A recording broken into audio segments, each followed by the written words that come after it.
Difference between the guidance and counseling. So process is a comprehensive process. Counselling is an integral part of a guidance. तो अगर हम देखते हैं तो guidance जो है ये एक वास्ट कॉन्सेप्ट है और काउंसलिंग जो है ये एक पार्ट है गाइडेंस का ही. So medals can be individual as well as in a group. Counseling of a one individual is possible at a time. So what you can do is कि अगर आपको किसी भी देखो जो काउंसलिंग होती है वो भी इंडिविजुअल भी हो सकती है, वो ग्रुप भी हो सकती है.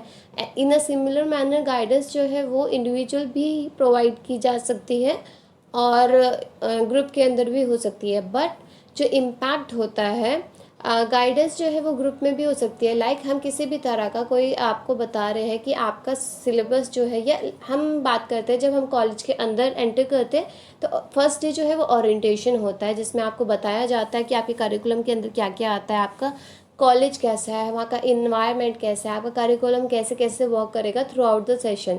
तो दैट इज़ कि वो क्या प्रोवाइड की जा रही है, वो टीचर्स जो है हमें गाइडेंस प्रोवाइड कर रहे हैं.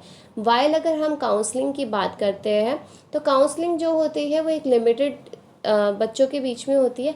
Either it could be a one on one हो सकती है कि एक इंडिविजुअल काउंसलर और एक काउंसलर है, या फिर कुछ लाइक 3 to 4 बच्चे रह सकते हैं या 5 to 6 बच्चे हो सकते हैं. ऐसा नहीं है कि आप 50 बच्चों को ले रहे हो, फिर वो काउंसलिंग वर्क नहीं करती है, वो गाइडेंस हो जाती है. सो guidance is concerned with educational, vocational and other problem along with the personal problem, while counseling usually helps in. तो जो गाइडेंस होती है ये कंसर्न करती है, आपको एजुकेशन में हेल्प कर सकती है, आपके वोकेशनल चॉइसेस में हेल्प कर सकती है, या फिर आप अपनी पर्सनल लाइफ में किसी भी तरह की प्रॉब्लम से जूझ रहे हो तो भी गाइडेंस आपको हेल्प कर सकती है. बट अगर हम काउंसलिंग की बात करते हैं तो काउंसलिंग का मेन पर्पस होता है कि वो सॉल्व करता है प्रॉब्लम आपकी मेंटल हेल्थ और इमोशंस. जो भी आपको इमोशनल प्रॉब्लम है या फिर जो आपकी मेंटल हेल्थ मतलब आपका कोई भी प्रॉब्लम आ रहा है तो वो ज़्यादातर एसोसिएटेड करता है काउंसलिंग के through. A person can provide guidance. Training is not necessary for a guidance. Counseling pre-service training is must. तो अगर कोई इंसान जो है वो आपको गाइडेंस प्रोवाइड कर रहा है तो उसको एज सच ट्रेनिंग की ज़रूरत नहीं है. इट जस्ट कि वो अपने एक्सपीरियंस से भी आपको गाइड कर सकता है.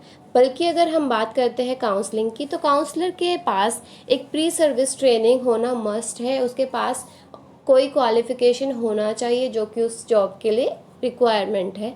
देन ओनली वो काउंसलिंग दे सकता है.